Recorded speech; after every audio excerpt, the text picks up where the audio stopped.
Olá, família Marques. Tudo bem com vocês? Hoje, sexta-feira, uma data não muito boa, né? Já que o Brasil perdeu, está fora da Copa. Mas fazer o quê? Uns ganham, outros perdem. É futebol. Agora vamos falar aqui dos nossos casos policiais. Vamos falar de um caso que ocorreu em 2016. Isso mesmo. Vamos voltar um pouco no tempo. Vamos voltar em 2016, mais precisamente 29 de novembro de 2016. Estamos falando do caso André Goulart. Quem era André Goulart? Era um jovem, um menino, de apenas 12 anos. Esse que está na foto. Essa criança, esse adolescente, era filho da Kátia Goulart. Kátia tinha um irmão, Jefferson Goulart. Jefferson pediu para morar provisoriamente na casa da Kátia, porque iria trabalhar no Ministério Público do Rio Grande do Sul. Foi lá, a irmã prontamente o recebeu e o aceitou. Ficou no mesmo quarto que o Andrei, isso em 2016. Início de novembro lá, passa, mês de novembro. Dia 29, Kátia e sua irmã vão para uma festa de conhecidos. O Andrei não quis ir, ficou lá com o tio. Ela saiu por volta das 7 horas e 11 horas retornou. 11 e meia. Quando retorna, vai ao quarto, vê se está tudo bem, bate na porta, entra. Ela vê que os dois ficam desconfortáveis com a presença dela. Acha um pouco estranho. Acha estranha a atitude do filho, que não perguntou como foi a festa, que não perguntou como ela estava, que não fez as brincadeiras típicas que ele costumava fazer. Ela achou aquilo um pouco estranho, mas resolveu sair do quarto. Foi dormir. Às 2 horas da manhã, o irmão dela, o Jefferson, bate na porta, falando: aconteceu uma tragédia, aconteceu uma tragédia. A Kátia, sonolenta, sai do quarto, vai em direção ao quarto do filho. Nessa hora, quando vai tirar a coberta de cima do filho, o irmão fala: não faz isso, não mexe na cena do crime. Ela, atordoada com sono, não escuta e puxa. Quando puxa, se depara com uma cena que nem mamãe gostaria de ver. Seu filho ali sem vida. Ela puxa um pouco mais da coberta e descobre ali um objeto que foi utilizado, que pertencia ao irmão dela. Uma arma, uma pistola. E aí, começam as investigações. O irmão dá o depoimento, fala que o sobrinho teria tirado a própria vida. A polícia começa as investigações. Passa-se um ano de investigações e para a polícia teria sido isso. Teria sido ou um acidente ou mesmo que o garoto tivesse feito tal ato. Detalhe, o irmão de Kátia é tenente da reserva da Brigada Militar, uma pessoa das Forças Armadas. A arma pertencia a ele, estava na sua mochila. Né? Passa-se um ano. A Kátia começa a desconfiar do que aconteceu com seu filho não foi um acidente. Não foi nada disso. Kátia começa a desconfiar do seu irmão, seu próprio irmão. E porque ela começa a lembrar de fatos. Quando na despedida, o irmão dela fala o seguinte: olha, irmã, olha, Kátia, eu quero ficar com as cuecas do Andrei, porque somos praticamente do mesmo tamanho. Detalhe, Jefferson era um adulto, na época por volta dos 50 anos, e Andrei uma criança franzina, menor do que a mãe, bem menor pelas fotos que nós vimos. As fotos estão passando aqui, vocês podem acompanhar. A mãe achou aquilo estranho, muito estranho. Então ela decide começar a investigar, decide começar a ir no Ministério Público. A polícia não acredita. Passa-se um ano inteiro, passa-se 2 anos, passa-se 3 anos. Somente em 2020, com a vinda de outra promotora que assumiu o caso, tá?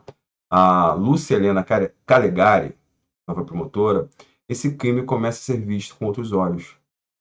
Lúcia começa a escutar a história, começa a não ver sentido no que aconteceu. Aí começam a ver as perícias, né?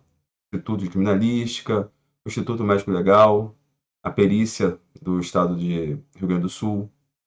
Teria apontado ali que seria um acidente ou próprio uma retirada de vida por conta própria. A promotora não acredita nisso. Por quê? Porque o Jefferson, ele é uma pessoa das Forças Armadas. Sabe muito bem manipular uma arma. Nas mãos do Andrei, não foram encontradas provas, não foi encontrada pólvora, nada. Nas mãos do Jefferson, muito menos. Mas o mais estranho, a pistola não tinha nenhuma impressão digital. Nenhuma. Nem do dono, nem do Andrei. Estranho, né? Aí começa ali a perícia, começam a desconfiar que o tio teria retirado a vida do sobrinho para encobrir outro crime. Esse mesmo que vocês estão imaginando. De abuso. Abuso S, né? Vamos colocar assim para o pessoal entender. Mas não, é o próprio tio, né?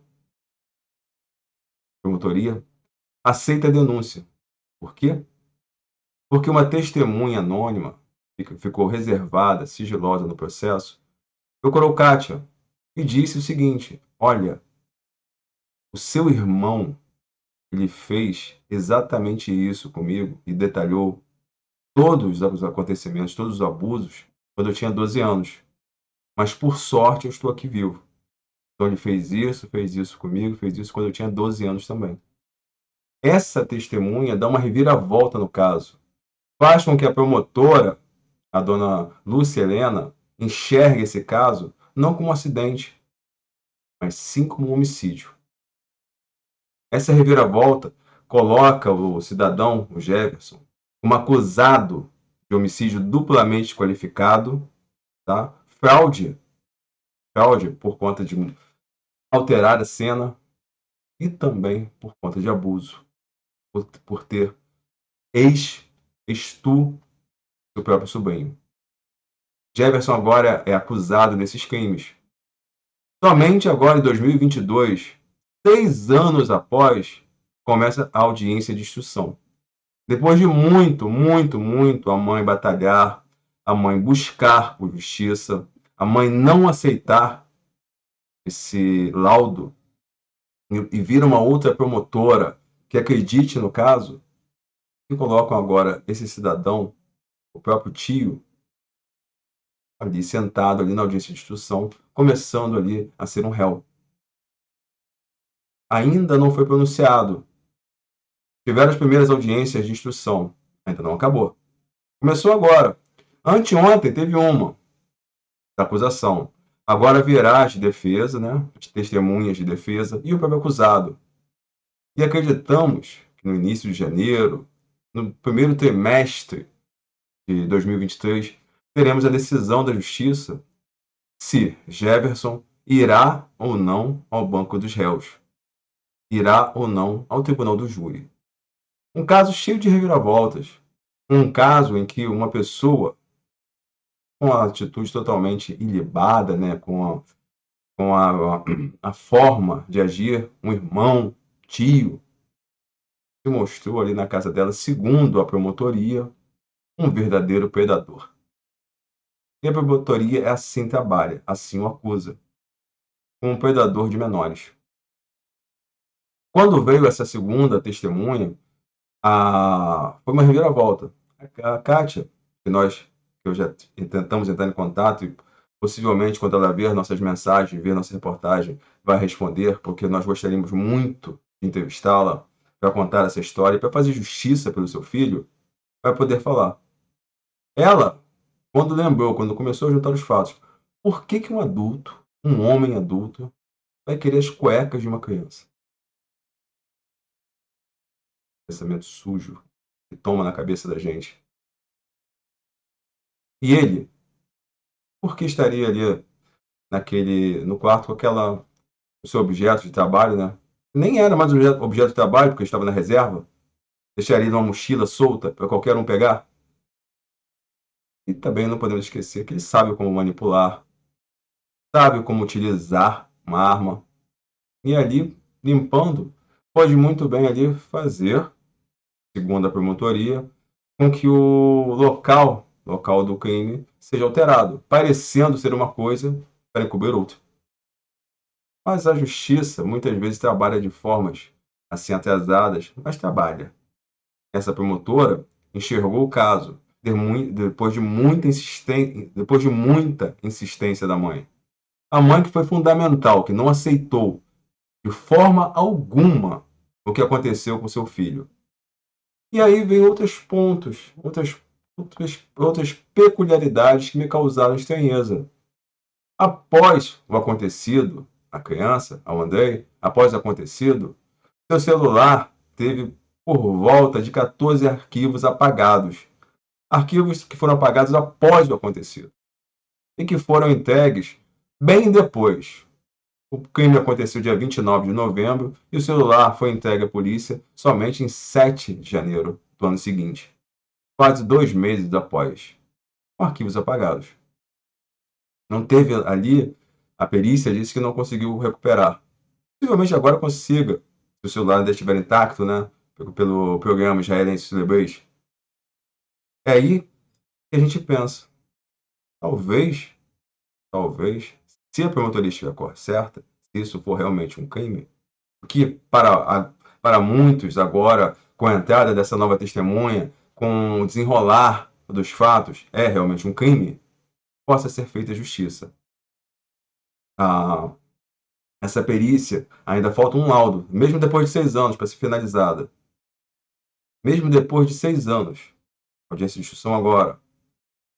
A polícia, na época, havia colocado como um acidente, ou mesmo que a pessoa teria sido responsável por retirar a própria vida. Mas a mãe nunca aceitou, nunca aceitou. Falou que é uma criança alegre, não apresentava nada.